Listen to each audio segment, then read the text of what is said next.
अतिथियों का मैं अभिनंदन करती हूँ। साथ ही आप सभी से आग्रह करती हूँ कि सभी दीप प्रज्वलित कर ईश्वरीय आराधना के साथ कार्यक्रम प्रारंभ करें।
आप सभी का धन्यवाद। राष्ट्र सेविका समिति और देवी अहिल्या सेवा न्यास द्वारा आयोजित आज के इस व्याख्यान माला का विषय है देश हमें देता है सब कुछ। राष्ट्र सेविका समिति का मुख्य उद्देश्य नारी शक्ति को संगठित कर राष्ट्र हित एवं समाज हित में कार्य करने हेतु प्रेरित करना, साथ ही मातृशक्ति का मानसिक, बौद्धिक, शारीरिक एवं सामाजिक विकास करना।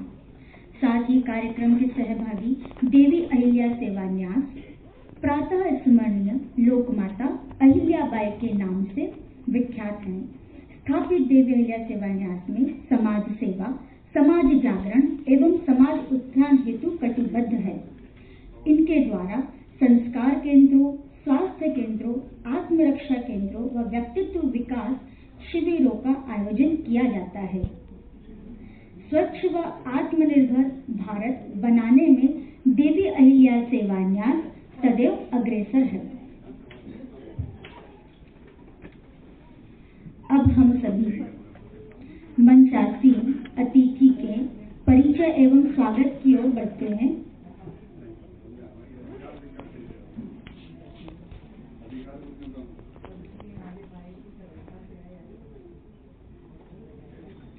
मंच पर उपस्थित हमारी आज की मुख्य वक्ता माननीय श्रीमती अलका सुधीर इनामदार जी, आपने गणित और भौतिक विषयों में बीएससी किया है। विश्वविद्यालय खो-खो टीम में आपका योगदान रहा है। आप बचपन से ही राष्ट्र सेविका समिति की सेविका हैं।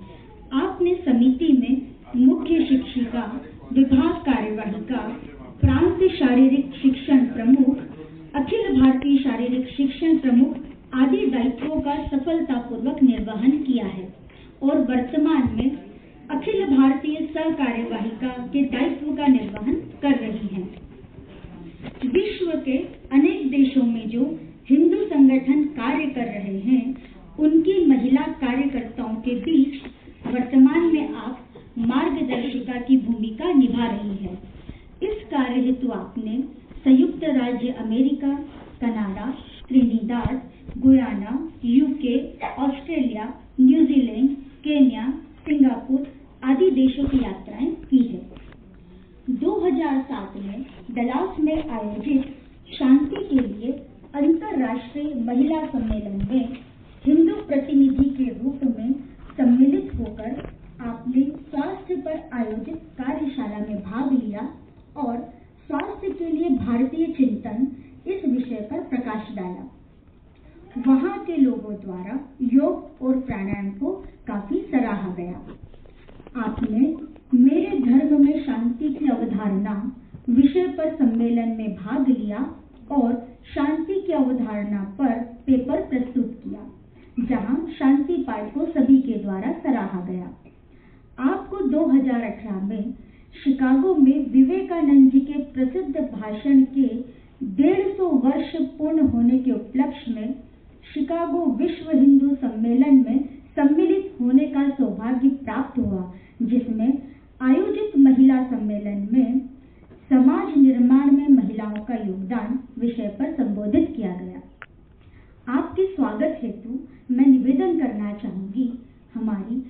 मध्य भारत प्रांत कार्यवाहिका श्रीमती अनगा साठे जी को कि वे आए और श्रीफल और उपहार देकर साथ ही माहेश्वरी साड़ी देकर का अभिनंदन करें।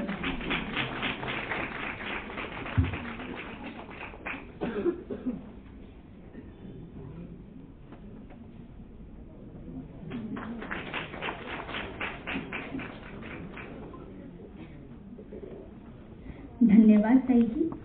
मंच पर उपस्थित आज की हमारी मुख्य अतिथि डॉक्टर हेमलता सोंधिया जी। आप प्रसूति विशेषज्ञ दैट इज गायनेकोलॉजिस्ट हैं। 18 वर्षों से आप सतत अभ्यासरत हैं।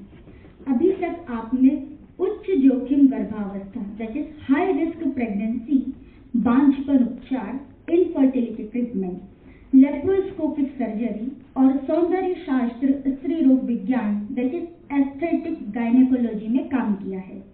वर्तमान में आप इंदौर के कई जाने माने अस्पतालों में अपनी सेवाएं दे रही है, जैसे कि Medicare hospital, Motherhood hospital, Eureka hospital, Coral hospital, Dolphin hospital, Bhandari hospital, CHL care hospital, Shalby hospital and Vishesh Jupiter hospital. आपके स्वागत हेतु मैं निवेदन करती हूँ श्रीमती देवयानी सिंह जी से कि वे आए और श्रीफल और उपहार से आपका स्वागत करें।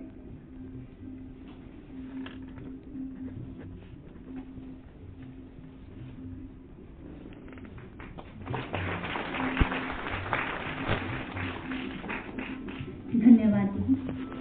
हमारे बीच आज के इस कार्यक्रम की अध्यक्षा के रूप में आमंत्रित है IAS श्रीमती रजनी सिंह जी। आपका जन्म सतना में हुआ था। इनकी प्राथमिक शिक्षा सरस्वती शिशु मंदिर सतना में हुई। श्रीमती सिंह द्वारा इंजीनियरिंग कॉलेज से जबलपुर में इलेक्ट्रॉनिक्स में इंजीनियरिंग की उपाधि प्राप्त की गई। आप वर्ष 2013 में संघ लोक सेवा आयोग द्वारा आयोजित सिविल सेवा परीक्षा में सामान्य श्रेणी के उम्मीदवारों में 50वीं रैंक प्राप्त कर उत्तीर्ण होकर भारतीय प्रशासनिक सेवा अधिकारी हेतु चयनित हुई है। श्रीमती सिंह जी की प्रथम नियुक्ति परिवीक्ष अवधि पर अनुविभागीय अधिकारी के पद पर खंडवा में हुई। परिवीक्ष अवधि सफलतापूर्वक पूर्ण करने के उपरांत अनुविभागीय अधिकारी बीना मुख्य कार्यपालन अधिकारी जिला पंचायत जबलपुर एवं बालाघाट तथा जिलाधीश झाबुआ के पद पर पदस्थ रही।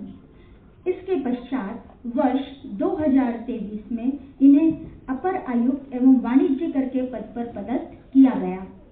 श्रीमती सिंह जी IAS वर्तमान में श्रमायुक्त इंदौर के पद पर पदासीन हैं।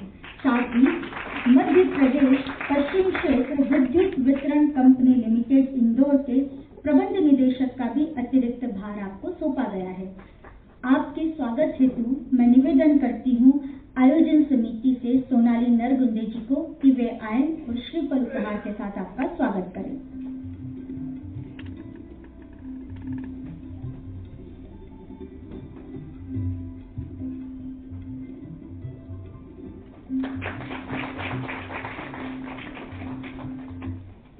धन्यवाद दीदी।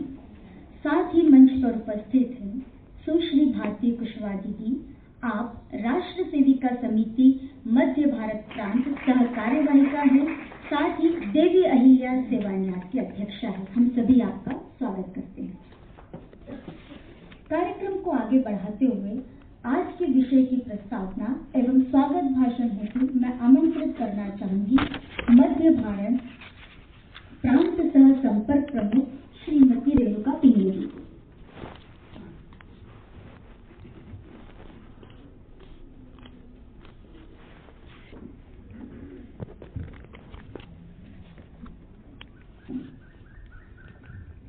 सभी को नमस्कार। मैं प्रांत सह संपर्क प्रमुख रेणुका पिंगले आप सभी का और मंचासीन अतिथियों का आज मुख्य वक्ता आदरणीय अलकाताई इनामदार दीदी आप सभी का राष्ट्र सेविका समिति की ओर से हार्दिक स्वागत करती हूँ। आज राष्ट्र सेविका समिति इंदौर विभाग द्वारा आयोजित वंदनीय लक्ष्मीबाई केळकर स्मृति व्याख्यान माला का द्वितीय दिवस है। राष्ट्र सेविका समिति की संस्थापिका रह चुकी है वंदनीय लक्ष्मीबाई केळकर मौसी जी। उन्हीं की स्मृति में यह व्याख्यानमाला का आयोजन इंदौर विभाग गत 5 वर्षों से करता आ रहा है। जैसा कि अभी बताया गया, राष्ट्र सेविका समिति यह एक अखिल भारतीय महिला संगठन है जिसका उद्देश्य, जिसका अंतिम ध्येय है तेजस्वी राष्ट्र का पुनर्निर्माण और समाज की, बल्कि पूरे देश की स्त्री, पूरी महिलाएं इस उद्देश्य को लेकर साथ में संगठित होकर कार्यपथ पर बढ़ते रहे, यही समिति का उद्देश्य है। और इसी उद्देश्य से समिति लगातार पूरे भारत भर में तत्परता से कार्य कर रही है। गत 5 वर्षों से इस व्याख्यानमाला का आयोजन हो रहा है। इसके पीछे एक छोटी सी भूमिका है। हमारे देश में, और आज अगर हम बात करते हैं केवल इंदौर की, तो इंदौर विभाग में अनेक प्रबुद्ध महिलाएं हैं जो अपने अपने कार्य क्षेत्र में बहुत व्यस्त हैं, बहुत अच्छा कार्य कर रही हैं, समाज हित और राष्ट्र हित का चिंतन भी करती हैं। परंतु समय की व्यस्तता ऐसी है कि इच्छुक होने के बाद भी वह कुछ समय, भले सप्ताह भर में 1-8 घंटा ही सही, लेकिन शारीरिक रूप से समिति से शाखाओं के माध्यम से नहीं जुड़ पाती है। समय की व्यस्तता ऐसी है कि वो लगभग यह सब असंभव सा दिखाई पड़ रहा है। तो ऐसी महिलाएं समिति की बहनों के साथ साथ तेजस्वी राष्ट्र के पुनर्निर्माण के कार्य पथ पर आगे बढ़े, इसलिए भले ही शारीरिक रूप से नहीं किंतु वैचारिक रूप से वो हमारे साथ जुड़े। इसलिए कुछ वैचारिक कार्यक्रमों का एक गतिविधि इंदौर विभाग ने हाथ में ली है और उसी में से एक प्रकल्प है व्याख्यानमाला, जो वंदनीय लक्ष्मीबाई केळकर जी की स्मृति में रखी गई है। ये प्रबुद्ध महिला है जो बहुत अन्य श्रेणियों से समिति के साथ जुड़ रही है, जिसमें प्रमुखता से डॉक्टर है, अधिवक्ता है, लेखिका है, कला श्रेणी से जुड़ी महिलाएं हैं, प्रोफेसर है, शिक्षिका है, महिला मंडल में कार्यरत महिलाएं हैं, एनजीओ चलाने वाली महिलाएं हैं, शिक्षिका, गृहिणी, सभी और अन्य प्रकार की श्रेणियों में काम करने वाली महिलाएं इस कार्यक्रम के माध्यम से समिति से जुड़ती हैं और हमारे साथ यानी राष्ट्र सेविका समिति के साथ एकत्रित आकर कुछ विषयों पर चिंतन कर सकती है। यह उद्देश्य इस कार्यक्रम के पीछे है। आज के व्याख्यानमाला का विषय है देश हमें देता है सब कुछ। देखा जाए तो सबको पता है और देखा जाए तो विडंबना ये है कि आज भी बताना पड़ता है कि देश हमें देता है सब कुछ। तो मुझे ऐसा लगता है कि थोड़ा सा हम इस पर भी विचार करें कि क्यों बताना पड़ता है कि देश हमें देता है सब कुछ। अनेक उदाहरण दे सकते हैं, माननीय वक्ता इसके ऊपर अपने विचार रखेंगे, प्रकाश डालेंगे, परंतु एक छोटा सा जीवंत उदाहरण जो सभी अनुभव कर रहे हैं वो आपके सामने रख सकती हूँ। और वो उदाहरण विदेश में नौकरी करने के लिए युवाओं की बढ़ती कतारें। क्या युवाओं को पता नहीं है कि देश हमें देता है सब कुछ? शायद पता है पर केवल एक पंक्ति के रूप में पता है, मतितार्थ नहीं पता है। क्यों नहीं पता है? क्योंकि देश का युवा समाधानी नहीं है। क्यों नहीं है? क्योंकि हो सकता है कि हम ये विचार उन तक पहुंचाने के लिए कहीं तो कम पड़ रहे हैं। इस देश का वैभवशाली इतिहास, वैभवशाली परंपराएं, यहाँ का परस्पर सहयोग की भावना, यहाँ की पर्यावरण की विविधताएं और मुख्य रूप से विश्व गुरु बनने की क्षमता, यह विचार हम उन तक पहुंचा ही नहीं पा रहे हैं। क्यों पहुंचा नहीं पा रहे हैं? क्योंकि हो सकता है कि हम ही उसका चिंतन नहीं कर रहे हैं, हम ही उसका अध्ययन नहीं कर रहे हैं। क्यों नहीं कर रहे हैं? क्योंकि हम हमारे वांग में और हमारे साहित्य में विश्वास नहीं रख रहे हैं, जिसमें अथाह ज्ञान भरा हुआ है।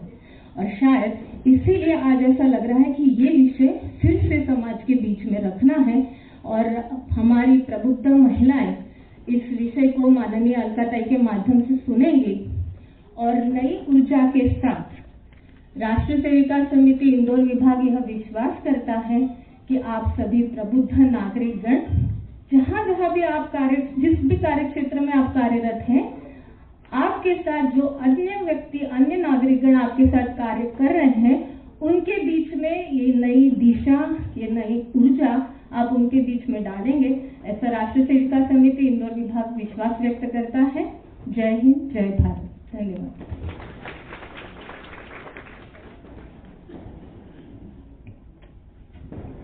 बहुत बहुत धन्यवाद रेणुका दीदी।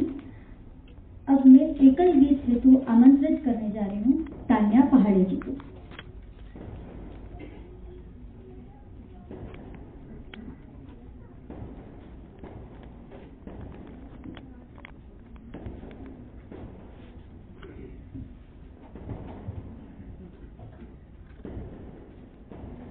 हे जन्मभूमि भारत, हे कर्मभूमि भारत, हे वंदनीय भारत, अभिनंदनीय भारत।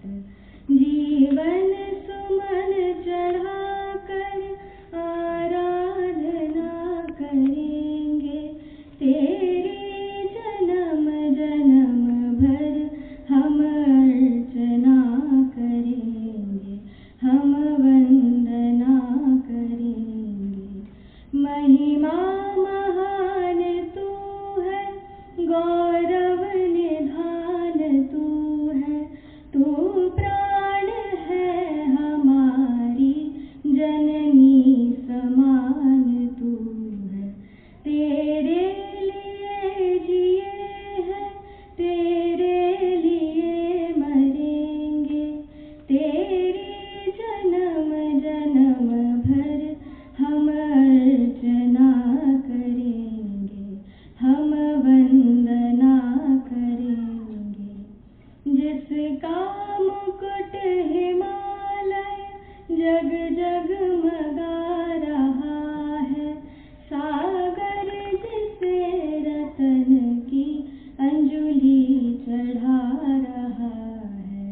यह देश है हमारा, ललकार कर कहेंगे, इस देश के बिना हम जीवित नहीं रहेंगे, हम वंदना करेंगे। शाश्वत स्वतंत्रता का जो दीप जल रहा है, आलोक का पथिक जो अविराम चल रहा है। विश्वास है कि पल भर बुझने उसे न देंगे, उस ज्योति की शिखा को ज्योतित सदा रखेंगे, हम वंदना करेंगे, हम वंदना करेंगे।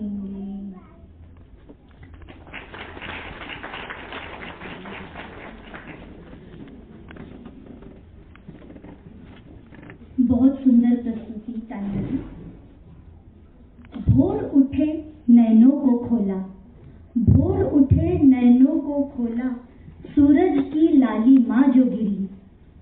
भोर उठे नैनों को खोला, सूरज की लाली माँ जो गिरी। श्वासों में आती जाती वायु, श्वासों में आती जाती वायु, भूख को जो अन्न से राहत मिली। प्रकृति का जो जो उपभोग किया, प्रकृति का जो जो उपभोग किया, माटी में जो खेल किया। देश हमें देता है सब कुछ, बस यही तो चरितार्थ किया, बस यही तो चरितार्थ किया। अब हम आज के इस व्याख्यान माला के सबसे महत्वपूर्ण पड़ाव की ओर बढ़ते हैं, जहां हमारी मुख्य वक्ता हमें संबोधित करेगी। विषय देश हमें देता है सब कुछ। मैं आमंत्रित करती हूँ माननीय ताई।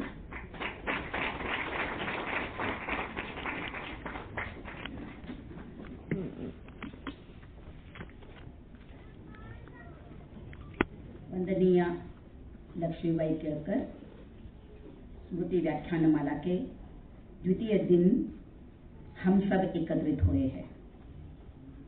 मंच पर आसीन सभी महनीया, मंच के सामने, जैसे बताया गया, मंच के सामने आसीन सभी प्रबुद्ध समाज, बहनें और बंधु, सभी को मेरा शत शत प्रणाम। अभी हमने एक सुंदर सा गीत सुना और उसके बाद जो संचालन करता है कार्यक्रम की, उसने भी 4 पंक्तियां बहुत अच्छे से सुनाई। आधा गीत की पंक्ति सुनाई है, देश हमें देता है सब कुछ, उसके आगे की पंक्ति है, हम भी तो कुछ देना सीखे। तो शायद आज हम देश हमें क्या देता है इसके ऊपर तो थोड़ा सा चिंतन करेंगे ही, मगर जो आगे की पंक्ति हमें पूछती है कि हम भी कुछ देना सीखे, इसके ऊपर भी थोड़ा चिंतन करने का हम प्रयास करेंगे। अभी हमने अपने देश का वर्णन सुना। मैंने विश्व के अन्य देशों का प्रवास किया। मेरे सौभाग्य से अनेक देशों का दर्शन करने का अवसर मुझे प्राप्त हुआ, मगर फिर भी बार बार जब मैं वापस आती थी तो मुझे लगता है कि मेरा देश कुछ विशेष ही है।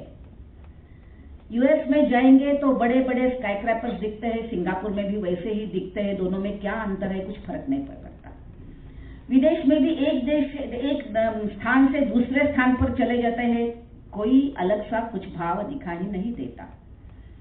सभी शहरों में डाउनटाउन रहेंगे, सभी शहरों में ऐसे कुछ टनल्स रहेंगे, मगर इस गांव से दूसरा गांव कुछ अलग है, यह वहां दिखता ही नहीं। या एक देश से दूसरा देश अलग है, ये भी दिखता नहीं। मगर अपना देश ऐसा है कि जहां हम 20 किलोमीटर जाएंगे तो बोली बदल जाती है, वेशभूषा बदल जाती है, खान पान बदल जाता है, रहन सहन बदल जाता है, फिर भी हम सब एक ही है। यह हमारी विशेषता है।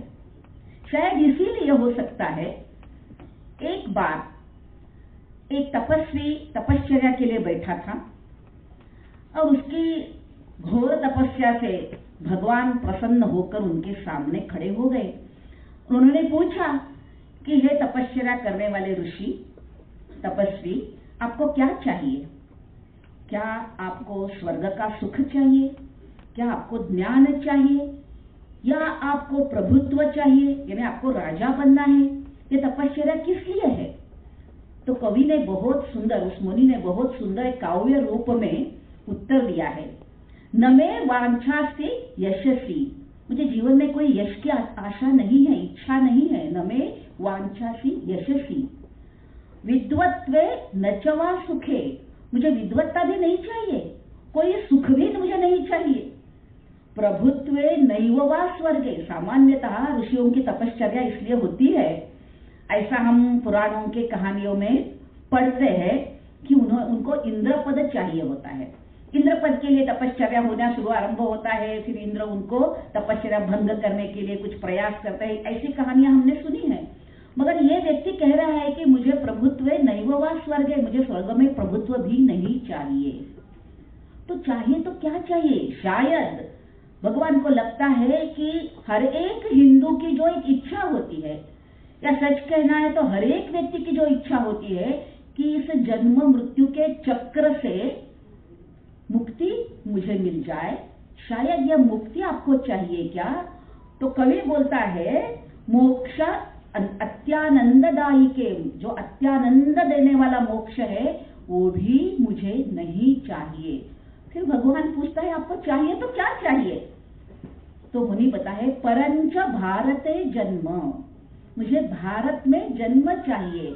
और आगे जाकर वो बोलता है, मानवस्य च वा पशो, यदि मेरी तपस्या इतनी अच्छी हुई है तो मानव का जन्म देते रहो, पुनः पुनः जन्म देते रहो। यदि मेरी तपस्या में कुछ त्रुटि रही है तो पशु का जन्म दे दो तो भी चलेगा, उतना भी मेरा भाग्य नहीं है।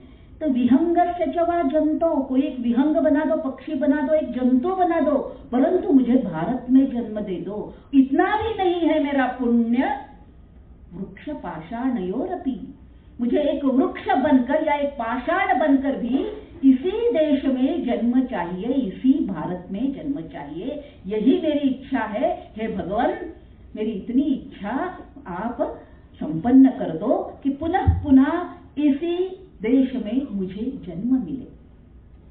क्या विशेषता होगी इस देश की कि तपश्चर्या करके इस देश में जन्म आवश्यक है, इसी देश में जन्म लेना है, ऐसे अनेक व्यक्तियों को लगे। हमने यदि अपने स्वतंत्रता का इतिहास भी पढ़ा होगा तो अनेक क्रांतिकारी भी आखिरी उनका दिन रहता था और उनको पूछा जाता कि कल तो आपको फांसी होने वाली है, तो आपकी आखिरी इच्छा क्या है? तो भी यही बताते थे कि पुनः इस भरत भूमि पर ही मुझे जन्म लेना है। मनुष्य की बात तो छोड़ो, भगवान ने भी एक निमित्त कर दिया कि यदि अधर्म होता है तो मैं किसी प्रेषित को नहीं भेजूंगा यहाँ। संभवामि युगे युगे, मैं ही स्वयं इस भूमि पर पुनः पुनः अवतार लूंगा। मैं भगवान को भी इस भरतवर्ष में, भरत भूमि में पुनः पुनः जन्म लेने का एक मोह होता है। तो ऐसी यह भरत भूमि, ऐसा यह हमारा देश।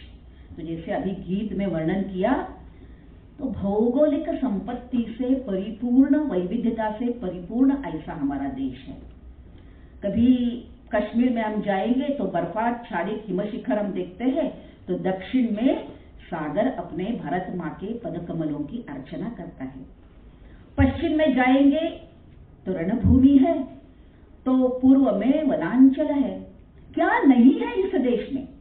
इस देश ने तो दोनों हाथों में, हमारे दोनों हाथों में हम ले नहीं सकते, इतना सब कुछ हमें दिया है।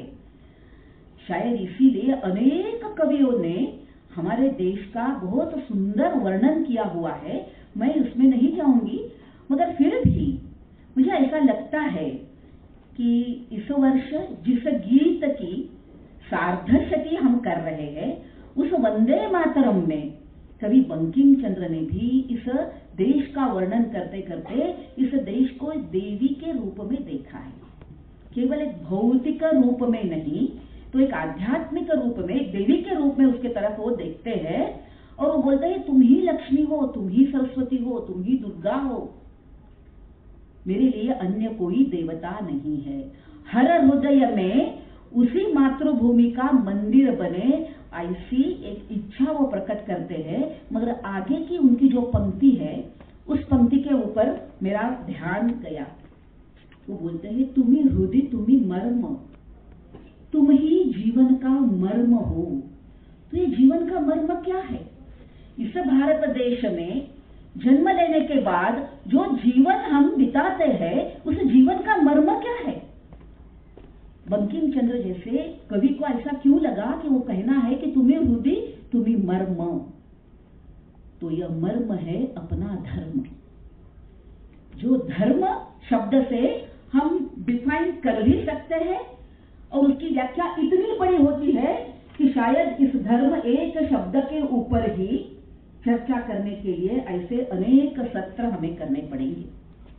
फिर भी मैं यहाँ एक छोटे छोटे उल्लेख में करना चाहती हूँ। मैं जब डैलस के कॉन्फ्रेंस में थी, तब विषय था अपने धर्म में शांति की संकल्पना, अर्थात विषय अंग्रेजी में था और शब्द प्रयोग ऐसा था कि concept of peace in my religion. तो अनेक मेरे से पहले जो वक्ता आए थे जिन्होंने पेपर प्रेजेंट किए, उन्होंने जू में कैसी संकल्पना है शांति की, जू लोगों की, क्रिश्चियनों की क्या संकल्पना है, मुस्लिमों की क्या संकल्पना है, वगैरह विषय रखे। जब मेरी बारी आई तो सबसे पहले मैंने बताया कि this world religion does not suit to our culture और आवर रिलीजन, क्योंकि रिलीजन केवल एक मार्ग है, केवल एक पंथ है और हमारा तो धर्म है। Ours is not at all a religion, ours is a dharma. And naturally they do not have the introduction of the word धर्म। उनको तो धर्म क्या होता है पता ही नहीं है, उन्हें कभी सुना ही नहीं है। Is it not synonymous with religion? ऐसा प्रश्न पूछा गया। मैंने बताया नहीं, धर्म अलग है, रिलीजन अलग है। रिलीजन एक पूजा पद्धति है, रिलीजन एक मत है, रिलीजन एक पंथ है। रिलीजन में आप एक ही मत पर विश्वास रखते हो, मगर हमारा धर्म ऐसा है, वो एक मत पर विश्वास रखने के लिए बताता नहीं। वो बोलता है एकम सत विप्राहा बहुधा वदंती। सारे पंडित जन जो है, सारे विद्वान जो है, वो एक सत्य का निरूपण, एक सत्य का नरेशन अनेक रूप में कर सकते हैं। हर एक को पूर्ण स्वतंत्रता है कि किसमें उनको विश्वास रखना है। यह रिलीजन है। मगर धर्म यानी क्या है? धर्म का एक बहुत अच्छा अर्थ या अच्छा डेफिनेशन ऐसा दिया गया है कि धारणा धर्म इत्याहु धर्मो धारयति प्रजा, और यस्या धारण संयुक्तम स धर्म इति निश्चयः। धर्म किसी भी मत पंथ के चौकट में समाया नहीं जाता, तो धर्म एक जीवन पद्धति बन गया है। और जीवन पद्धति किस लिए? केवल मेरे जीवन के लिए नहीं, तो धारणा धर्म इत्याहु धारण किसका करना है? पूरे समाज का धारण करने वाला जो नियम है वही धर्म है। धारणा धर्म इत्याहु यही धर्म है, इति अहु यही धर्म है। धर्मो धारयति प्रजा, और प्रजा ने इस धर्म का धारण करने की आवश्यकता है। यहाँ कहीं भी किसी मत पंथ की पूजा पद्धति का उल्लेख नहीं है, मगर उस धर्म का धारण करना है प्रजा ने, यानी धर्म में जो बताए हुए कर्तव्य है उसका हमने पालन करना है। मैंने वह भी वहां बताया कि हमारे यहाँ कॉन्फ्लिक्ट क्यों नहीं है। हमारे यहाँ बच्चों के लिए 999 नंबर की आवश्यकता क्यों नहीं है? क्योंकि हमारे यहाँ धर्म यानी कर्तव्य माना गया है, धर्म यानी अधिकार माना गया नहीं है। हमारे यहाँ महिलाओं के अधिकार के लिए बात करने की आवश्यकता नहीं थी, उनके अधिकार उनको मिलते ही रहे थे, क्योंकि पति धर्म का संभाल करता था। किसी पति को भी अपने लिए या व्यक्ति को भी अपने अधिकार के लिए झगड़ने की आवश्यकता नहीं थी, क्योंकि हर माता, हर पत्नी, हर कन्या मातृ धर्म को, पत्नी धर्म को, पुत्री धर्म का पालन करती रही।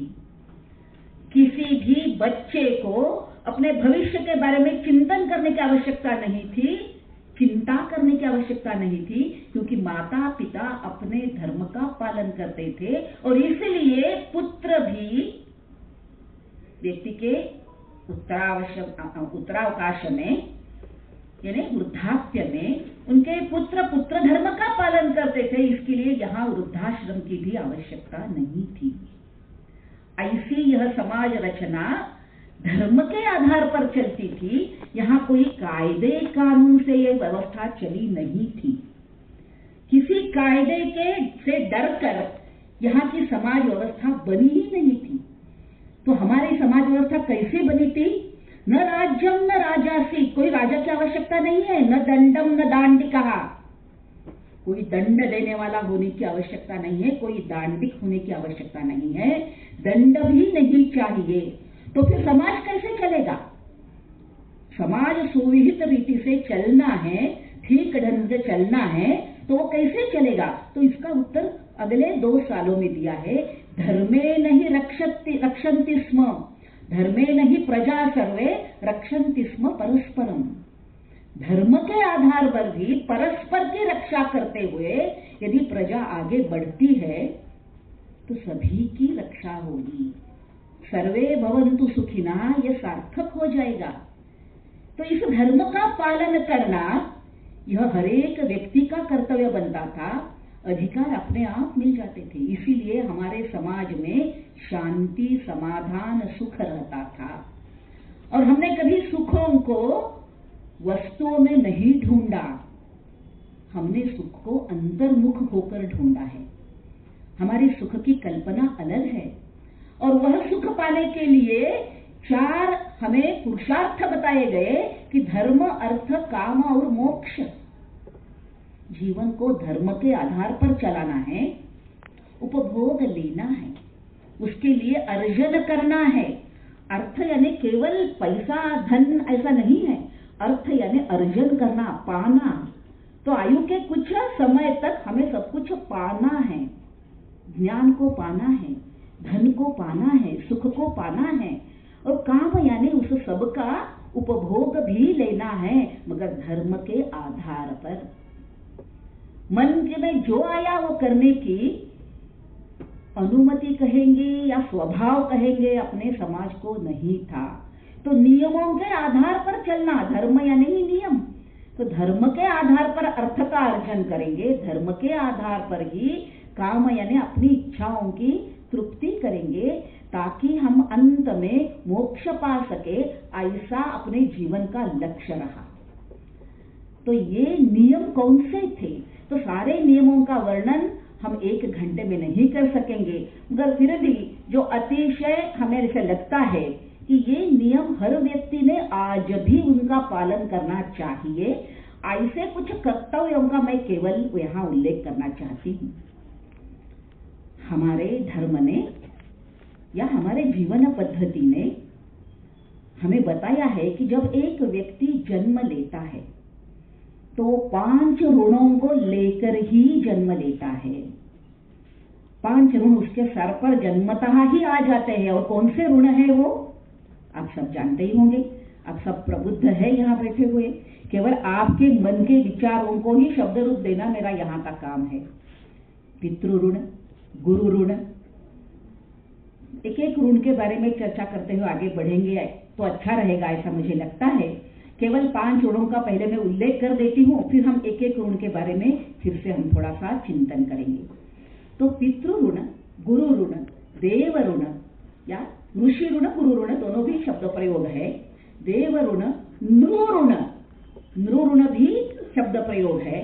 तो नृ ऋण भी बहुत महत्वपूर्ण शब्द है, हम आगे चलकर उसके ऊपर भी चर्चा करेंगे। और अंत में ये जो जीव जंतु हमारे पूरे विश्व में फैले हुए हैं, तो भूत ऋण, तो ये 5 ऋणों का ऑब्लिगेशन या ऋणों का भार सर पर लेकर ही जन्म हमारा होता है। और अपने जीवन में इन 5 ऋणों से हमें मुक्त होना है, तो उसके लिए हमें क्या करना है, यह भी अत्यंत सरलता के साथ हमें बताया गया है। यदि हम पितृ ऋण की बात करते हैं तो एक ही वाक्य में यदि हमें बताना है तो हम ऐसा कहते रहे हैं कि पितृ ऋण से हमें युक्ति मुक्ति चाहिए, तो हमें भी आगे चलकर समाज को संतान देनी है। अभी ये एक वाक्य बताकर यदि मैं समाप्त करूंगी विषय, तो शायद थोड़े में आपको उत्तर तो मिलेगा ही, मगर आज के परिप्रेक्ष्य में यदि हम इसके ऊपर विचार करते हैं तो हमारे ध्यान में आता है कि क्या हम यह अपना पितृ ऋण निभा रहे हैं क्या? पितृ ऋण निभाने के लिए परिवार व्यवस्था की आवश्यकता है, विवाह संस्कार की आवश्यकता है। मैं विवाह संस्कार से ही आरंभ करती हूँ। किसी को आहत करने का, किसी के मन को दुख देने का मेरा विचार नहीं है, मगर फिर भी एक बार पुनः हमें चिंतन करने की आवश्यकता है। क्या आज हम विवाह को संस्कार मानते हैं या केवल एक कार्यक्रम मान रहे हैं? जिस विवाह के बाद हम परिवार में प्रवेश करने वाले हैं, अभी तक हम ब्रह्मचर्याश्रम में थे, गृहस्थाश्रम में प्रवेश करने वाले हैं। गृहस्थाश्रम की सारी जिम्मेदारियों को निभाने के लिए अपने आप को हम परितप्त करने वाले हैं। क्या यह भाव से आज का विवाह होता है क्या? कल का विषय शायद बहिर्मुख था, आज का विषय थोड़ा अंतर्मुख है। हमें अंतर्मुख होकर उसके बारे में चिंतन करने की आवश्यकता है और बाद में उसको व्यवहार में लाने की भी आवश्यकता है। मैं आज तरुणियों से जब जब मिलती हूँ तो तरुणियों से मुक्तता से पूछती हूँ, आपको प्री वेडिंग शूटिंग करना चाहिए, ऐसा क्यों लगता है? उसकी आवश्यकता क्यों लगती है? जो विवाह के बाद एक पवित्र संस्कार के बाद जो आनंद हमें लेना है, वो संस्कार से पहले लेने में शायद आपको रोचकता लगती होगी, मगर वैज्ञानिक रूप से वो सही नहीं है, क्योंकि जीवन का जो स्वारस्य है वो स्वारस्य समाप्त करके आप गृहस्थाश्रम में प्रवेश करने वाली हो।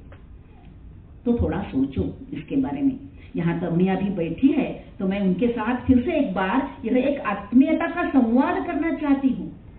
उसकी ये पद्धति कहाँ से आई, क्यों आई, कैसे आई, क्या हमें उसको आगे चलाना है या कहीं चिंतन करके इस पवित्रता को, इस पवित्र संस्कार के पवित्र को बचा कर रखना है। मैं 2007 में अमेरिका के प्रवास में थी। साधारणतः अपना संगठन का प्रवास यानी गाड़ी में बिठाने तक कोई ना कोई हमारे साथ रहता है और उतारने के लिए भी कोई ना कोई आते हैं, तो हमें ज्यादा चिंता करने की आवश्यकता नहीं होती। मगर यहाँ का प्रवास तो गाड़ी में, बसों में, ट्रेनों में होता रहता था और वहां का प्रवास अचानक विमान में होना शुरू हो गया। मेरे लिए भी वो एयरपोर्ट, वो चेक इन करना, वो सब नया था। मगर वो सारा करके, क्योंकि वहां तो अंदर दूसरा कोई आ ही नहीं सकता, आपको भी अभी अनुभव है। अभी हमारे यहाँ भी बहुत सारे इंटर कनेक्शन हो गए हैं छोटे छोटे गांवों के, तो आज बहुत लोग प्रवास करते हैं। तो जब हर एक ने अपनी याद करनी चाहिए कि पहले बार जब हमने वो प्रवेश किया होगा तो कहाँ जाऊं, कैसे करूं, कहाँ ये क्या लिखा है वगैरह पढ़ते पढ़ते जैसे हम अंदर जाते हैं और एक बार सारा करके सुपरस्टार, जिसको हम शब्द प्रयोग कर सकते हैं, गेट पर जाकर बैठते हैं तो बहुत आनंद होता है। अरे वाह, सब कुछ समाप्त हो गया। तो मेरा तो वो पहला था अनुभव, तो मैं भी ये सारा समाप्त करके केवल गेट पे नहीं, विमान के अंदर जाकर बैठ गई और मैंने सोचा कि बस अब वहां जाकर पहुंचने तक मुझे कोई काम नहीं है। मगर अचानक कुछ अनाउंसमेंट होने लगी।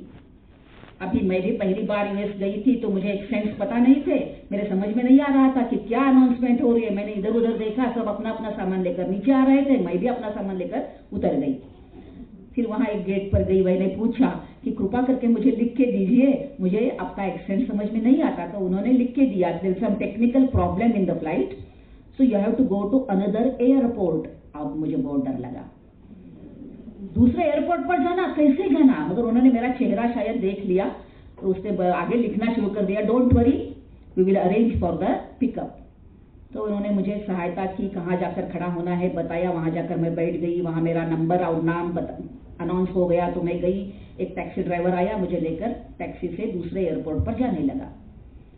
वो न्यूयॉर्क का शाम का 5 बजे का टाइम। हमारे भारत में तब तक इतना ट्रैफिक मैंने कभी देखा नहीं था। 2007 की बात कर रही हूँ, 2024 की नहीं। अपना देश थोड़ा शांत ऐसा देश था तब, बहुत हलचल रास्तों पर नहीं रहती थी। तो इतना रश देखकर, इतना ट्रैफिक देखकर मैं तो डर गई और मैंने पूछा उनको, क्या हम पहुंच पाएंगे। मेरा अंग्रेजी सुनते उसके समझ में आया ये तो अभी पहली बार आई है अमेरिका में। तो उन्होंने पूछा, are you newcomer here? मगर यस। और थोड़ा आगे जाने के बाद उसने पूछा, मैंने वहां भी ऐसी साड़ी पहनी थी, is this the dress you wear in India? हाँ, this is the common dress. अभी शायद आज मैं वो उत्तर देने में, हाँ yes this is the common dress कहने में थोड़ा हिचकिचाऊंगी, मगर उस समय में मैंने एकदम कॉन्फिडेंस से कहा, yes this is the common dress in Bharat, in India. फिर थोड़ा आगे जाने के बाद उन्होंने पूछा, I have seen some peculiar ornament the ladies are wearing those who come from Bharat, what is that? पहले तो मेरे समझ में थोड़ा नहीं आया, पिक्यूलर ऑर्नामेंट कौन सा होगा। मेरे ध्यान में आ रहा, हाँ वो शायद मंगलसूत्र के बारे में बात कर रहा है। तो मैंने उससे, are you talking about this? Yes म्हणाला तो। उसने कहा यस। तो फिर मैं ना, it shows that I am married, इतना मैंने बताया। तो उसने बताया, what do you do with the previous one? तो मुझे भी 2 क्षण लगे वो क्या पूछ रहा है समझने के लिए। फिर मेरे ध्यान में आया तो मैंने बताया, भी मेरा पूरा ध्यान में नहीं आया था शायद, तो मैंने बताया, when we prepare the next design we melt this and prepare the next design it we like, otherwise some of us we wear the same thing throughout our life. No I am not talking about some different design, but you get married again, what do you do with the previous one? ऐसा तो होता नहीं है, बहुत कम होता है, rarely it happens, ऐसा मैंने बताया। तो उन्होंने पूछा, how many years have passed after your marriage? तो तब तो 24 साल हो गए थे। तो मैंने बताया, there are actually 24 years I am married. तो उन्होंने वो न्यूयॉर्क के रास्ते पर इतना ट्रैफिक था कि दूर से लग रहा था ये तो ट्रैफिक चल भी रहा है या नहीं। तो वहां ब्रेक लगाया और पीछे मुड़कर देखा और देखा, do you mean that bearing the same person from 24 years? तो मैंने कहा it is not like that, he is also bearing me. अरे हम एक दूसरे को सहन कर रहे हैं, कोई झगड़ा नहीं होता। क्यों नहीं होता है? झगड़ा तो होता है झगड़ा। हम भी बात छोड़ देते हैं, बात नहीं करते हैं, एक दिन क्या 2 दिन तक, 3 दिन तक कभी कभी बात नहीं करते हैं। तो बाद में सब कुछ ठीक हो ही जाता है। बाद में फिर से बात शुरू हो जाती है, कभी बच्चे के माध्यम से शुरू हो जाती है। और ऐसे समय में हम एकदम बोलते हैं, अरे अपने पिता को बोलो, अपने पापा को बोलो, ये चाहिए, सामान से लिस्ट मंगवा लिए तो भी हम उनको बच्चे को बताएंगे। मगर आखिर 2-3 दिन के बाद सब कुछ ठीक होता है, फिर संसार शुरू हो जाता है। तो उसने मुझे और एक प्रश्न पूछा, if I come to Bharat after some 10-12 years, when I collect enough money, I am just common driver, so I don't have such money to go outside America, but if I collect some money and I come to Bharat, can I see some families like this? मैंने बोला आ जाओ, 24 वर्ष तो कुछ ही नहीं है, 50 साल से एक दूसरे के साथ झगड़ते हुए क्यों न हो, मगर आनंद से संसार करने वाले बहुत सारे दंपति आपको मिलेंगे। और उतना ही नहीं, मैंने उनको बताया, उतना ही नहीं, आप उस दंपति के साथ उनके बेटे बहू, उनके पोते पोतिया, ये सब देख पाएंगे। Do you mean 3 generations they stay at one same home? This is very common। मैंने बताया ये तो एकदम कॉमन बात है। 3 जनरेशन साथ में रहना यह हमारे लिए अत्यंत सामान्य बात है, क्योंकि हम अपने माता पिता को कभी वृद्धाश्रम में छोड़ने का विचार भी नहीं करते। 3 जनरेशन की क्यों बात करें, 4 जनरेशन। और उस समय में जब ये प्रश्नोत्तरी हो रही थी तो सच में हमारे घर में हम 4 जनरेशन साथ में रहते थे, क्योंकि मेरे माता पिता, मेरे सास ससुर थे, हम थे, हमारे बच्चे, उनकी शादी हो गई थी, उनके बेटे भी थे, तो 4 जनरेशन हम साथ में थे। उसको बहुत आश्चर्य लगा। उसको लगा कि after 18 years all the young generation here they want to go out of their home. वो रहना नहीं चाहते घर में, और कोई रहता भी है तो बाकी के लोग, बाकी के स्टूडेंट्स रैगिंग करते हैं। क्या है 18 years के बाद you are with your parents, how is it, are you not independent? तो मैंने बोला हमारे यहाँ यह स्वतंत्रता का भाव अलग है।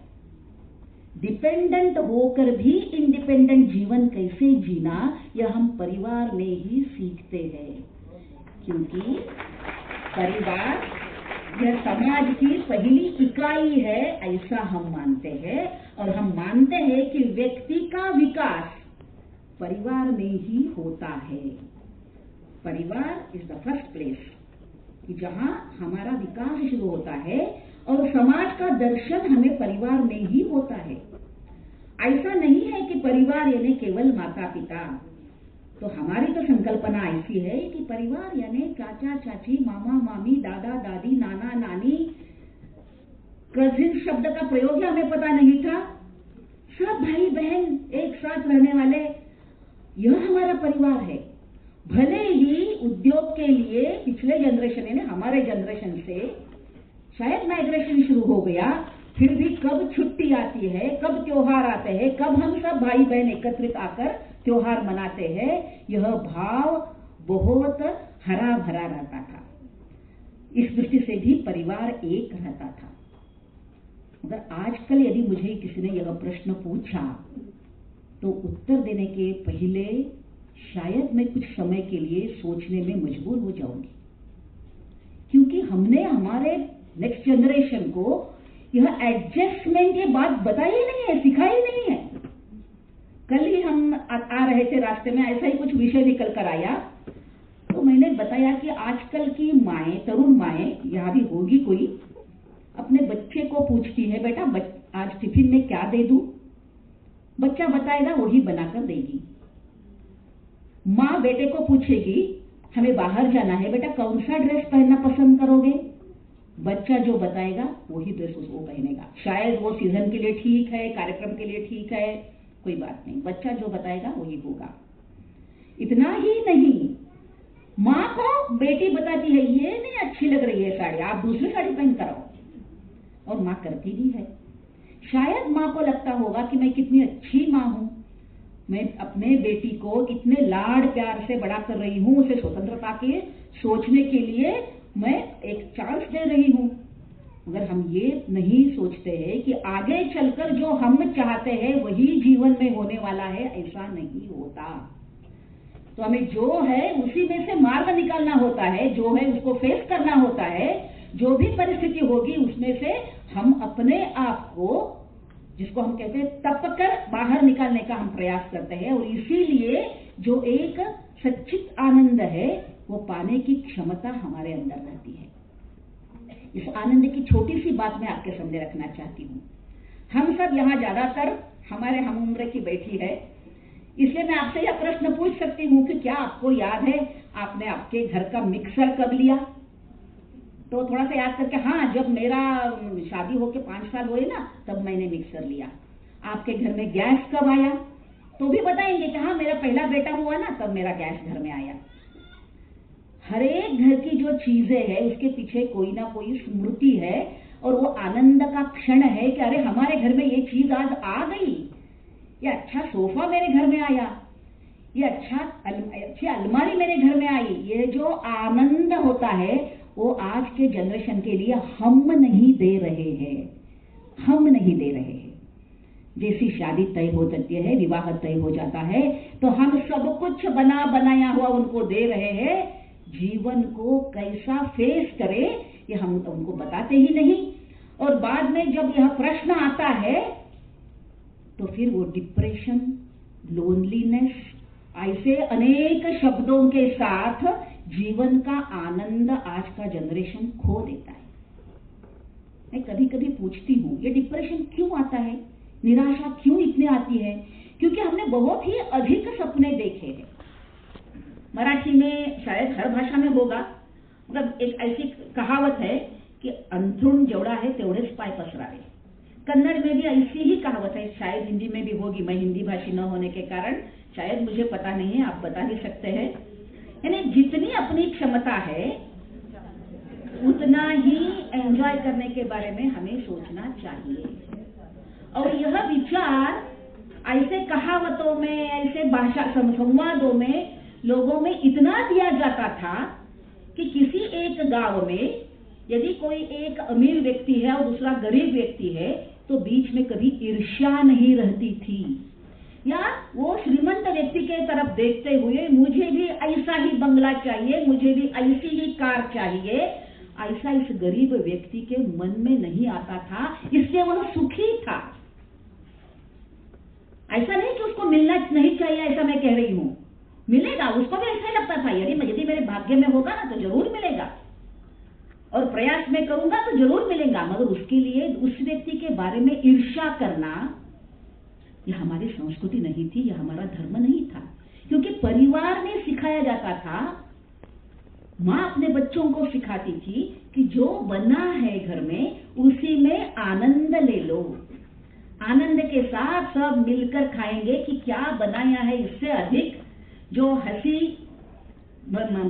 की बातें या सुख दुख की बातें घर में साथ साथ में होती है उसका आनंद अधिक रहता था। वैसे भी आनंद हम बाहर ढूंढ ही नहीं सकते। समय की ओर देखते हुए मैं थोड़ा आगे बढ़ना चाहती हूँ। फिर भी यह जो विषय है वो बहुत ही बड़ा है। ये 5 विषयों को एकत्रित लाना, 5 ऋणों को एकत्रित लाना थोड़ा मेरे लिए कठिन हो रहा है, फिर भी मैं प्रयास करूंगी। मगर सुख कैसे ढूंढते हैं इसके अलावा हम आगे बढ़ नहीं सकते। एक था राजा और राजा के पास सब कुछ था। ऐसा नहीं कि कहीं कहीं कहानियां में होता है कि राजा की 2 पत्नियां 3 पत्नियां होती है, वो आपस में उनका मत्सर चलता रहता है इसलिए राजा परेशान होता है। ऐसा भी कुछ नहीं था, उसको एक ही पत्नी थी तो उनका कोई झगड़ा घर में नहीं था, अंतः कलह नहीं था। बच्चा नहीं होता है कभी कभी कहानियों में, मगर इस राजा का ऐसा भी नहीं था, उसको बच्चा भी था और अच्छा था, सुगुणी था, संस्कारित था, वो भी बड़ा हो रहा था। तो राजा को चिंता नहीं थी आगे चलकर किसको मुझे राज्य का भार सौंपना है। सब कुछ था और इतना सैन्य बल अच्छा था कि आसपास के कोई राजा उन पर आक्रमण करते ही नहीं थे।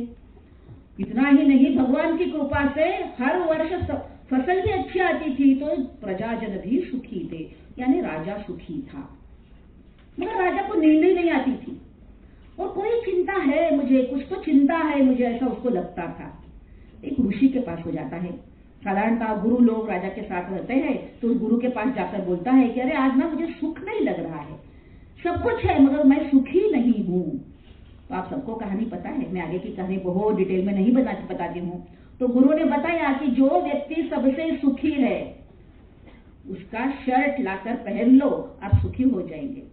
अच्छा, इतनी आसान बात है तो कोई बात नहीं, सारे सैनिक ऐसे ही बैठे हुए हैं, सही कोई युद्ध नहीं है, शांति है। तो मैं इस कार्यक्रम पर, इस प्रोजेक्ट पर इन सैनिकों को भेज देता हूँ कि जाओ पूछो व्यक्तियों को, ढूंढो और जो सबसे सुखी है ऐसे व्यक्ति का शर्ट मुझे लाके दे दो।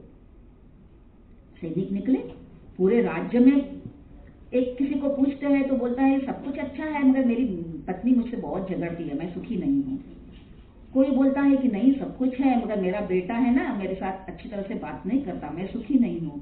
कोई बोलता है मुझे खाने के लिए नहीं है इसलिए मैं सुखी नहीं हूँ, मैं सुखी हूँ ऐसा बताने वाला कोई उनको मिला ही नहीं।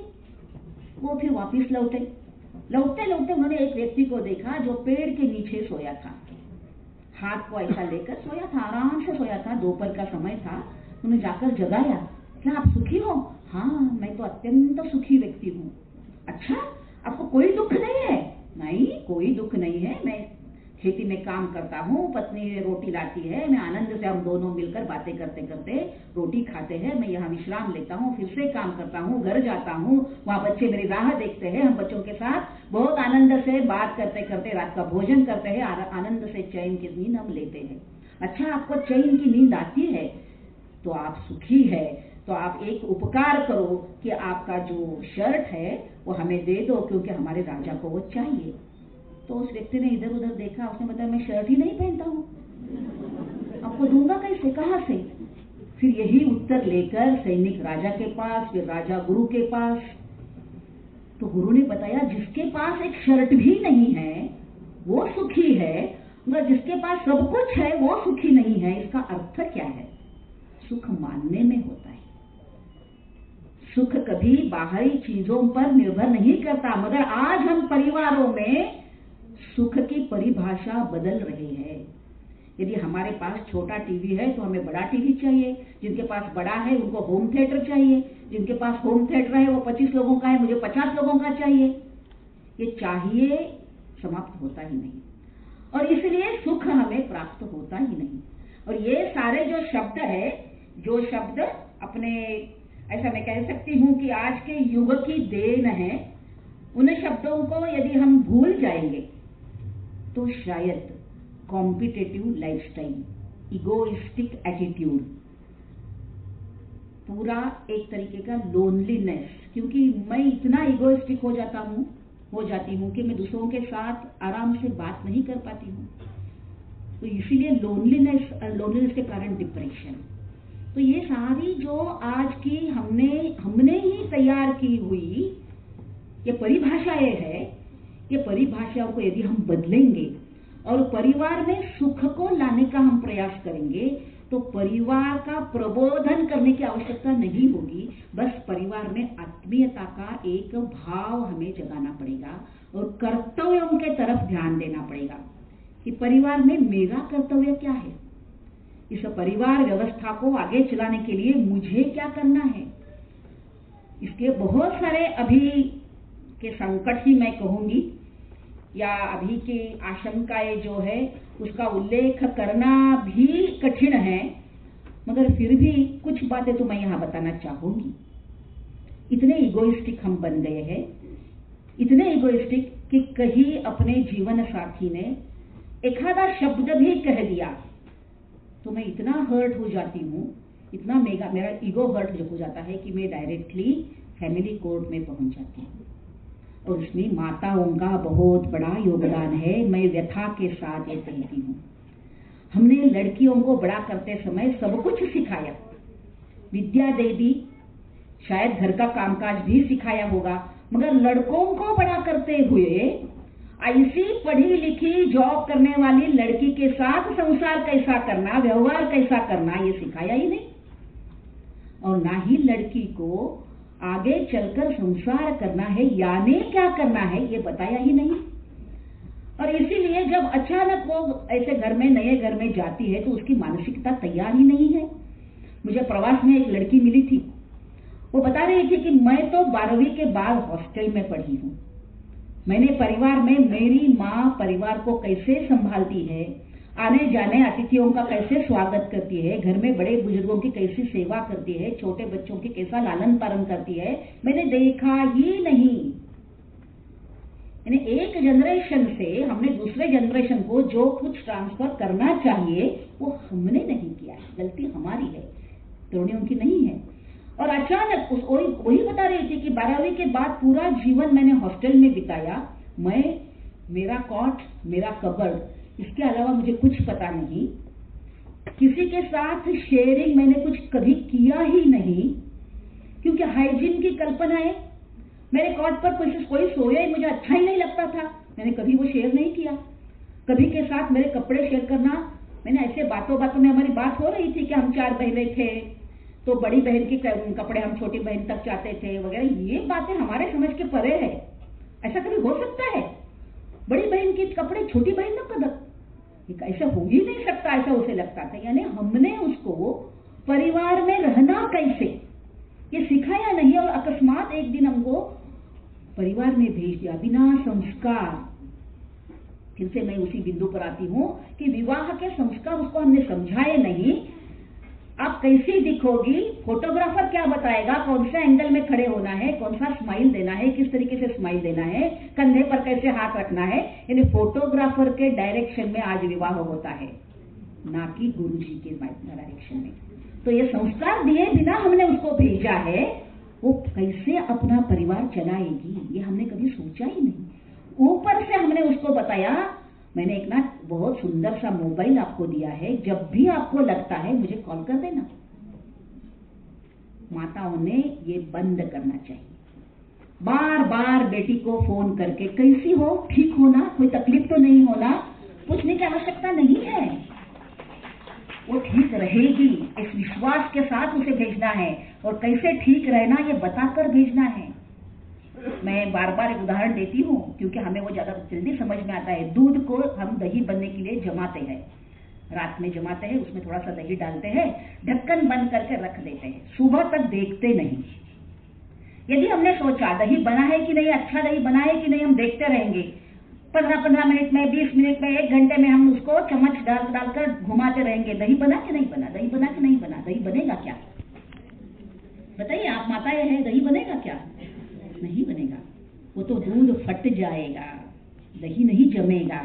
हम आज वो गलती कर रहे हैं, हम दही जमने को दे ही नहीं रहे, हम बार बार चम्मच डालकर उस दूध को हम हिला रहे हैं, इसलिए दूध फट रहा है।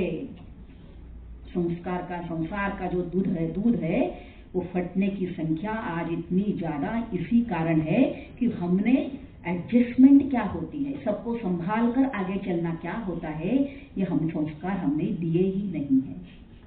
तो इस पितृ ऋण को यदि हमें निभाना है तो एकदम शॉर्ट में हम कहेंगे तो संसार परिवार चलाने की पूरी प्रशिक्षा केवल लड़कियों को नहीं, लड़कों को भी देकर, क्योंकि आज दोनों कार्यरत भी है, तो दोनों को एडजस्टमेंट सिखाना, दोनों को एक दूसरे को कैसे संभालना है सिखाना। तो ऐसे करके उनको संस्कार करने के लिए भेजेंगे और उनके कर्तव्य क्या है ये हम बताएंगे, तो फिर परिवार प्रबोधन ऊपर से करने की आवश्यकता नहीं होगी। इतना ही नहीं, जो फैमिली कोर्ट है वो बंद हो जाएंगे, वो बंद होने की आज जरूर आवश्यकता है। अब मैं उसे उत्तर नहीं दे पाऊंगी कि आप आओगे तो 100% महिलाएं या पुरुष आपको ऐसे ही दिखेंगे कि महिला एक ही मंगलसूत्र के साथ पूरा जीवन बिताती है। इसलिए हमें ही परिवार इस विषय पर बहुत चिंतन करने की जरूरत आवश्यकता है। शिक्षा नहीं लेनी है ऐसा नहीं, शिक्षा लेनी है, मगर गृहिणी होने के लिए भी एक अभिमान से महिलाओं ने यह कार्य करना है, और पुरुषों को भी काम करने वाली महिलाओं के साथ हम कैसा व्यवहार करें इसके बारे में भी हम यदि संस्कार देकर उनको बड़ा करेंगे तो फिर दूध फटेगा नहीं, उसका बहुत ही मीठा दही जम जाएगा। तो पितृ ऋण केवल एक विषय पर ही मैंने बहुत ज्यादा समय लिया ऐसा मुझे लगता है, मगर आज की यह सामाजिक समस्या होने के कारण मैंने इसके ऊपर थोड़ा प्रकाश डालने का प्रयास किया है। यदि हम गुरु ऋण की बात करते हैं तो कल हमने शिक्षा पद्धति के बारे में बहुत कुछ सुना है, इसलिए मैं उसको ज्यादा बढ़ाना नहीं चाहती हूँ। मगर जीवन शिक्षा हम दे रहे हैं क्या? और जो शिक्षा मैंने पाई है वो दूसरों को मिले, इसलिए हम प्रयास कर रहे हैं क्या? क्योंकि गुरु का ऋण उतारने का यही तो एक मार्ग है कि जो ज्ञान मेरे पास है वो ज्ञान मैं किसी न किसी को दे दूं, और देते समय वो मुझे क्या देने वाले हैं इसके बारे में चिंता न करूं। क्योंकि हमारे यहाँ अन्नदानम महादानम विद्यादानम अतः परम अन्नेन क्षणिका तृप्ति यावत् जीवन च विद्या, ऐसा बताया गया है। तो ये विद्यादान करने के लिए आज कितने युवक युवतियां आगे आती है, यह प्रश्न चिन्ह है। शायद अब थोड़ी पॉलिसी बदल रही है, अच्छा होगा यदि स्थिति बदलती है तो। मगर यहाँ जो तरुणियां बैठी है उनसे थोड़े हम पीछे जाएंगे, 10 साल पीछे जाएंगे, तो हमारे ध्यान में आता है कि यदि इंजीनियरिंग में एडमिशन नहीं मिला, यही मेडिकल में एडमिशन नहीं मिला, यही लॉ के लिए जो मेरे पास गुण चाहिए वो मुझ में नहीं है, ऐसा मुझे लगता है, तो और केवल तब ही हम एजुकेशन सेक्टर की तरफ बढ़ते हैं। मुझे सिखाना है बच्चों को, मुझे बच्चों को और अच्छा बनाना है, शिक्षा और ज्ञान दोनों मुझे उनको देना है।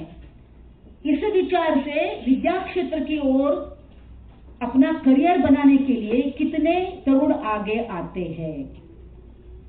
शायद हमारी व्यवस्था भी उसके लिए कारण होगी, क्योंकि जैसे मैंने पहले बताया कि भौतिकता में सब कुछ तोलना, भौतिक चीजों में सुख पाना, यह समाज की व्यवस्था हो जाने के कारण शिक्षक को मिलने वाला मानधन और आईटी में काम करने वाले व्यक्ति को मिलने वाला मानधन, इसमें जो एक बड़ा अंतर है, बड़ी खाई है, शायद उसके कारण भी होता होगा कि इसको करियर मान के, विद्या दान यह भी एक करियर है, यह मानकर हमारे तरुणों ने कभी सोचा ही नहीं। एक अच्छा है कि आज क्या सरकार ने पॉलिसी ऐसी बनाई है कि प्राथमिक शिक्षा के जो शिक्षक है उनको भी लगभग जो इंजीनियरिंग समाप्त करके आईटी सेक्टर में हो या मैकेनिकल सेक्टर में हो, सिविल सेक्टर में हो, जो जॉब करना चाहते हैं उनको जितनी तनख्वाह मिलेगी लगभग एट पार उनको भी मिले, ऐसी व्यवस्था कर रहे हैं। मेरे ही सामने मैंने देखा है, केवल टीसीएच करके भी हर महीने 40,000 सरकार के खजीने से इनके बैंक अकाउंट में जमा आज होते हैं। फिर भी जो स्टेटस जिसको हम कहेंगे, या अमेरिका जाने का क्रेज के कारण भी हो सकता है कि जो एवेन्यूज वहां खुलते हैं, शायद ये एवेन्यूज यहाँ नहीं खुलते होंगे, इसके कारण हो सकता है। मगर कितनी तरुणाई आज शिक्षक बनने के लिए उत्सुक है, तो क्या हम यह ऋषि ऋण या गुरु ऋण इसके बारे में कुछ चिंतन करते हैं? अरे कम से कम हमने जो सीखा है, भले हम शिक्षक न बने, मगर हमारे इर्द गिर्द यदि कोई ऐसे बच्चे हैं कि जिनको अंग्रेजी अच्छी आना आवश्यक है, जिनका गणित अच्छा नहीं है, क्या हम हफ्ते में 1 घंटा, 15 दिन में 1 घंटा उनके लिए समय देकर उनका भी शिक्षा का स्तर बढ़ा सकेंगे? उसके लिए हम समय दे पाएंगे क्या? जो हमारे इर्द गिर्द चलने वाले सरकारी स्कूल है और उसमें यदि शिक्षा का जो एक स्तर है वो ठीक नहीं है, तो मेरा समय वहां देकर क्या बच्चों को मैं कुछ विषय पढ़ाने के लिए प्रयास कर सकूंगी? क्या हमारी तरुणाई इसके बारे में सोच सकती है? मैं तरुणाई यानी केवल कॉलेज जाने वाले लड़कियों के बारे में या लड़कों के बारे में बात नहीं करती। तरुणाई यानी 40-45 तक मन तरुण होता है, शरीर स्वस्थ रहता है, तो अपना करियर के साथ साथ यदि मैं डॉक्टर हूं तो भी, यदि मैं इंजीनियर हूं तो भी, हफ्ते में 1 घंटा समाज के लिए, हफ्ते में 1 घंटा गुरु ऋण निभाने के लिए क्या मैं दे सकती हूँ? यह विचार हमने बचपन से अपने घर के बच्चों के मन में डालना है। जैसे राष्ट्र रक्षा के लिए किसी देशों में एक नियम बनता है कि एजुकेशन के बाद कम से कम 2 साल आपको सैन्य में भर्ती होना है, देश सेवा करनी है, बाद में आप अपना कुछ करियर चुन सकते हो। वैसे मुझे लगता है अपने देश में हम सर्व शिक्षा अभियान की बात करते हैं, हम बोलते हैं कि बच्चों को मेहनत के लिए नहीं भेजना, मगर क्या सच में यह आज प्रत्यक्ष रूप में आया है क्या?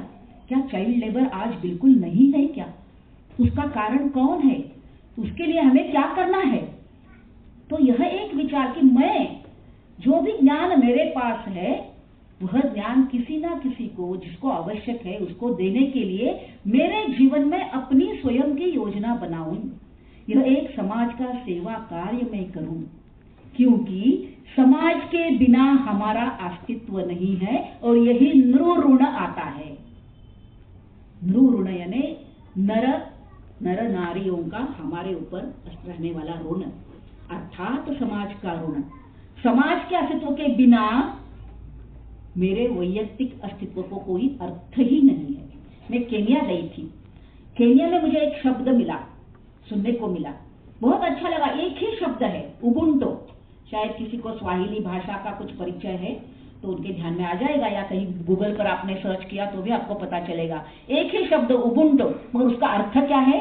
If we are then I am. यदि हम है तो ही मैं हूं। तो यदि नृऋण हमें चुकाना है तो समाज के लिए कुछ ना कुछ करना, अपने जीवन का एक भाग हमें बनाना चाहिए। जीवन का एक भाग, अपनी दिनचर्या का एक भाग, दिन में 15 मिनट समाज के लिए निकाल के रखना। शायद रोज 15 मिनट देने से कुछ ठोस कार्य नहीं होगा, मगर वो 15 मिनट बैंक में डालना, समय के बैंक में डालना, तो एक हफ्ते में कम से कम 1.5 घंटा हो जाता है। तो एक हफ्ते में 1.5 घंटा हम समाज के लिए नहीं दे सकते हैं क्या? इस हिसाब से तो पूरे 24 घंटे में से केवल 15 मिनट हम समाज के लिए दे रहे हैं, और करने का काम बहुत है।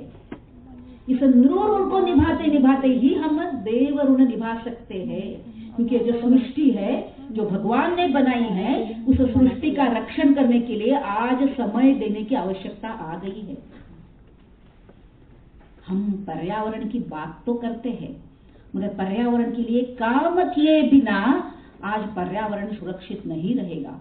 जैसे समाज के अस्तित्व के बिना व्यक्ति नहीं रह सकती है।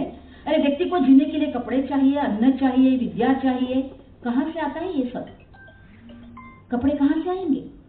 जब खेती में रुई आएगी, कोई बुनकर उसकी साड़ी बनाएगा तो मैं साड़ी पहनूंगी, और वो बुनकर से कोई व्यापारी उसे बाजार में लाएगा तो मैं खरीद पाऊंगी। तो ये सारा जो चेन है वो समाज का भाग है। यदि चेन काम नहीं करेगा तो मुझे कुछ नहीं मिलने वाला। यदि खेती में अन्न बोया नहीं गया, धान बोया नहीं गया, तो मैं खाऊंगी कहां से? इसलिए समाज के बिना मैं नहीं रह सकती। तो इसे नृऋण उतारने के लिए मुझे देव ऋण के बारे में भी चिंतन करना पड़ेगा, भूत ऋण बारे में भी चिंतन करना पड़ेगा। तो ये सारा अपना जो परिसर है, पर्यावरण जिसको हम कहते हैं, तो आज हम सबको पता है कि भौतिकता के आंधी में हम इतने बह रहे हैं।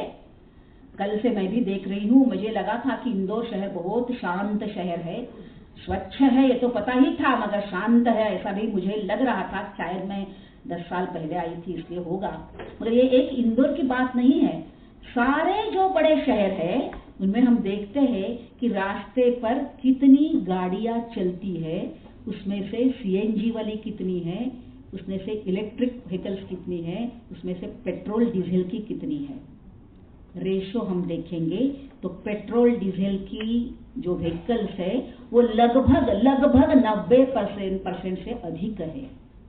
उसमें जो कार्बन मोनोऑक्साइड बाहर आता है वो आज ओजोन पर क्या परिणाम कर रहा है, जो साइंस के विद्यार्थी यहाँ बैठे होंगे उनको पता ही होगा, क्योंकि ओजोन O3 जो है वो स्टेबल नहीं है।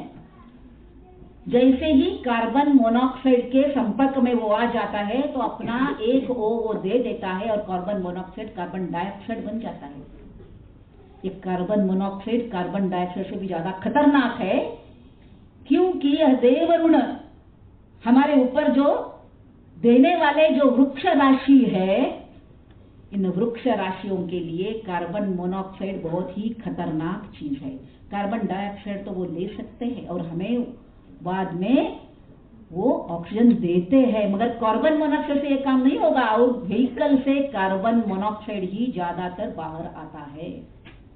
अभी हम सबको पता है, हम सब पढ़ने वाले लिखने वाले लोग हैं, मुझसे ज्यादा प्रबुद्ध लोग मेरे सामने बैठे हुए हैं कि ओजोन लेयर फटने के बाद जो ग्लोबल वार्मिंग हो रहा है उसका उत्तर आज हमें नहीं मिल रहा है, क्योंकि हमने अपनी जीवन शैली को इतना बदला है कि वापस जाना बहुत ही कठिन है, ऐसा हमें लगता है।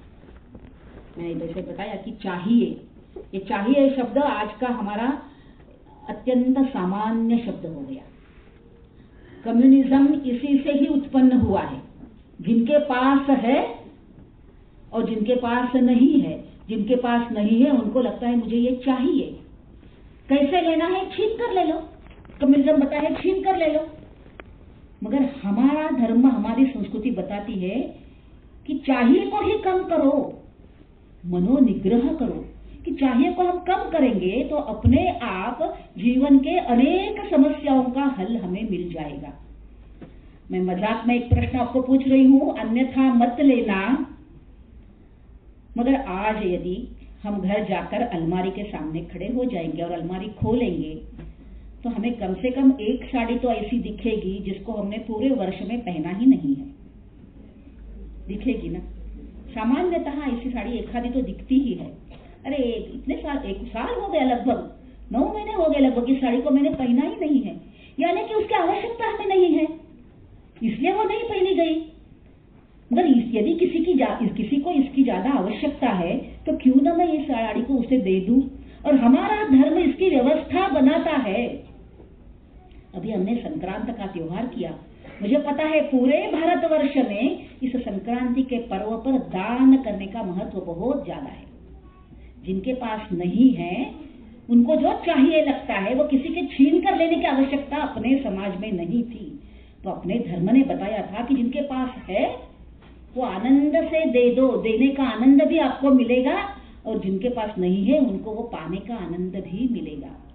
इसके लिए एक छोटी सी कहानी बताने का मोह हो रहा है, समय है तो मैं बताना चाहूंगी। 5-7 मिनट में समाप्त करती हूँ विषय को।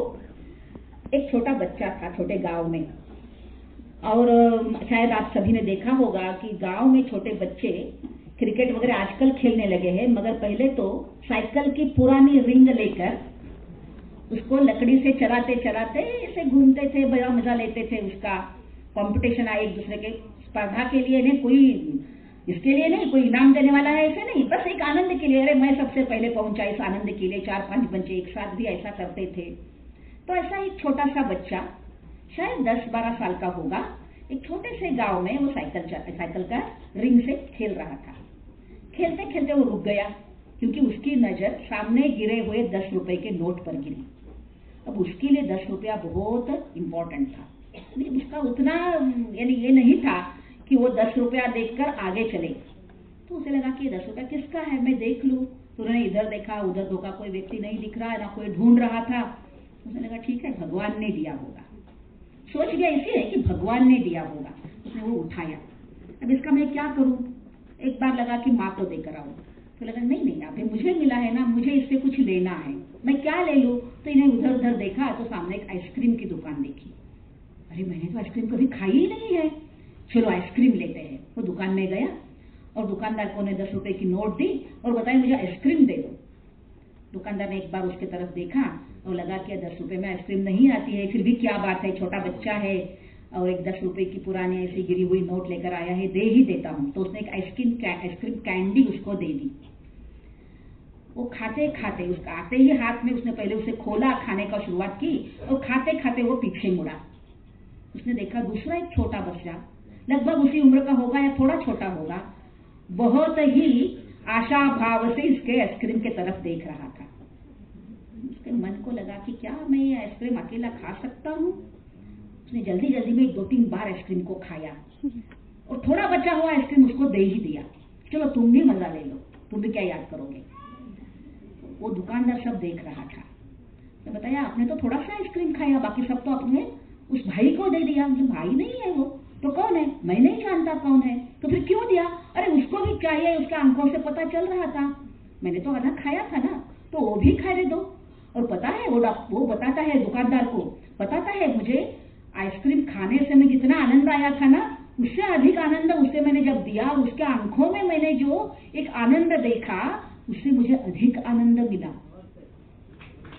तो ये हमारी संस्कृति। ये नृ ऋण चुकाने का यह भी एक भाग है कि अरे जिनके पास नहीं है उनको हम आनंद के साथ, उदारता के साथ, मन में कोई ईगो न लाते हुए देने को सीखें, क्योंकि हमने सब कुछ पाया है, बहुत कुछ इस देश ने हमें दिया है। सबसे अधिक यह बड़ी संस्कृति, महान संस्कृति और यह धर्म भी हमारे देश ने ही हमें दिया है। तो ऐसा धर्म का पालन करते हुए, इन सारे ऋणों को याद रखते हुए, भूत ऋण को भी याद रखते हुए हमारी यह व्यवस्था है। गाय को चारा दिए बिना, गाय को गोग्रास दिए बिना हम भोजन नहीं करते थे। किसी भूखे व्यक्ति को अन्न दिए बिना घर में भोजन की शुरुआत नहीं होती थी। चींटियों के लिए भी कुछ दाना पानी रखना अपना कर्तव्य रहता था। तो ये सारे ऋणों को चुकाने का तरीका अपने धर्म में, व्यवस्था अपने संस्कृति में बनाई हुई है। यदि हम उस व्यवस्था को सही ढंग से आगे बढ़ाते हैं तो फिर यह जो गीत है, देश हमें देता है सब कुछ, हम भी तो कुछ देना सीखें। तो देने के लिए अपने आप को प्रवृत्त करना, किसी के बताने के कारण नहीं, मगर अपने संस्कारों के कारण, अपने चिंतन के कारण जो भी हम दे सकते हैं वह देना। वह भौतिक रूप में हो सकता है, वह संस्कारों के रूप में हो सकता है, वह शिक्षा के रूप में हो सकता है, वह स्नेह के रूप में हो सकता है, वह आत्मीयता के रूप में हो सकता है। तो फिर सर्वे भवन्तु सुखिना, सर्वे सन्तु निरामया, सर्वे भद्राणि पश्यन्तु, मां कश्चित् दुःख भाग् भवेत्।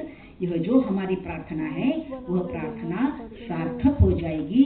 तो आज से हम यह संकल्प लेंगे कि हम भी कुछ देना सीखें। धन्यवाद।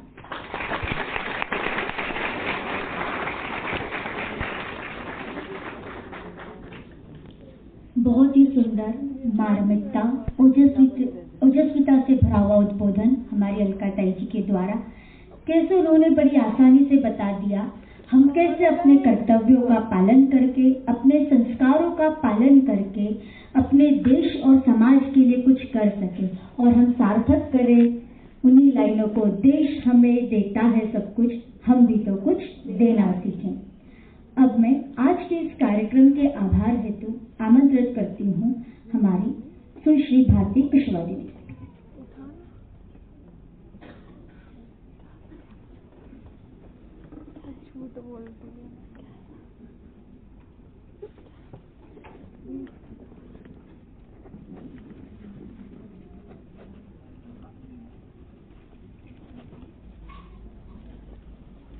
ताई जी के इतने सारगर्भित उद्बोधन के बाद मैं यही कहना चाहूंगी कि परिस्थितियां देश में कितनी भी विषम क्यों न हो, पर हम क्या कर सकते हैं ये भी ताई जी ने बताया। तो मनुष्य क्या कर सकता है उसके लिए मैं बताती हूँ। सच है विपत्ति जब आती है तो कायर को दहलाती है, सूरमा नहीं विचलित होते, क्षण एक नहीं धीरज खोते, मुख से न कभी विघ्नों को गले लगाते हैं, कांटों में राह बनाते हैं, जो आ पड़ता सब सहते हैं, उद्योग निरत नित रहते हैं। है कौन विघ्न शूलों का मूल नसाने को, वह खुद विपत्ति पर छाने को। है कौन विघ्न ऐसा जग में, टिक सके वीर नर के पथ में। खम ठोक ठेलता है जब नर, पर्वत के जाते पांव उखड़, मानो जब जोर लगाता है पत्थर पानी बन जाता है। ऐसा ताई जी ने हमारे लिए कितने अच्छे रास्ते बताए कि कितने सहज और सारगर्भित बातें कि कितने आसानी से हम वो सब कर सकते हैं, तो हम अपने कर्तव्य की पूर्ति कर पाएंगे। आज ताई जी के बारे में जितना कहा जाए कम है, जिन्होंने अपने गृहस्थ रूपी तपोवन के सभी कर्तव्य सफलता से पूर्ण करते हुए समाज जागरण व राष्ट्र जागरण का कार्य आजीवन करने का निश्चय किया। तो केवल भारत में ही नहीं, तो हमने अभी परिचय में सुना कि जन जन के मन में, विश्व के कितने देशों में उनका प्रवास हुआ और वहां भी उन्होंने लगातार यही बताया कि उत्तिष्ठ जागृत प्राप्य वरान्य बोधत, उठो जागो और कर्तव्य करो। मानव मात्र के लिए क्या है, उसके लिए वो सतत प्रयास करती रही। उनके व्यक्तित्व में प्रखरता और माधुर्य का समावेश है। ऐसी राष्ट्र सेविका समिति की अखिल भारतीय सह कार्यवाहिका माननीय अलकाताई जी इनामदार का मैं राष्ट्र सेविका समिति और देवी अहिल्या सेवा न्यास तथा संस्कृति परिषद की तरफ से हृदय से आभार व्यक्त करती हूँ कि मुझे यही कठिन कार्य दिया गया दोनों दिन इसी का निर्वहन कर रही हूँ।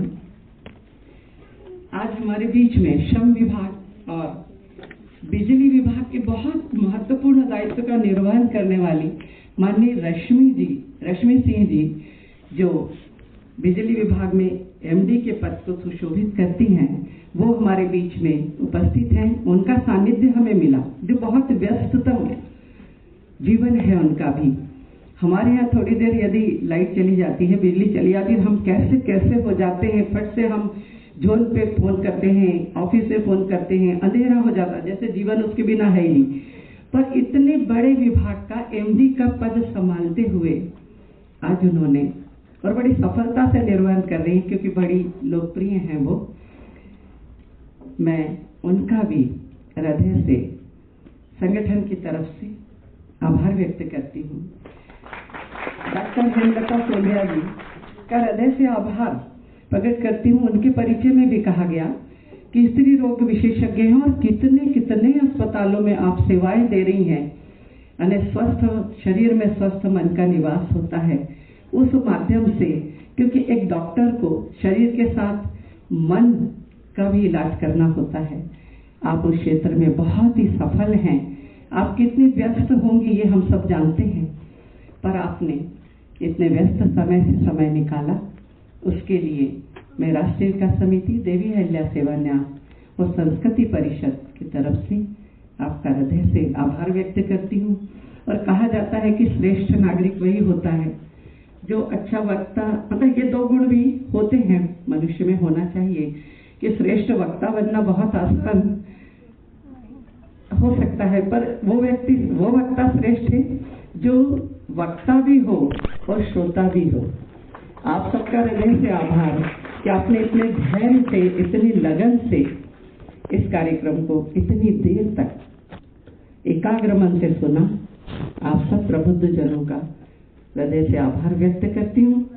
और इस परिसर का हमने 2 दिन उपयोग किया, बहुत सुविधा युक्त परिसर हमें मिला। हम बड़ी सहजता से इस कार्यक्रम को सफल बना पाए। इसके जात सभागृह के सभी लोगों का, जिन्होंने हमें परिसर प्रदान किया, सभी का मैं हृदय से आभार देती हूँ। जय हिंद, जय भारत।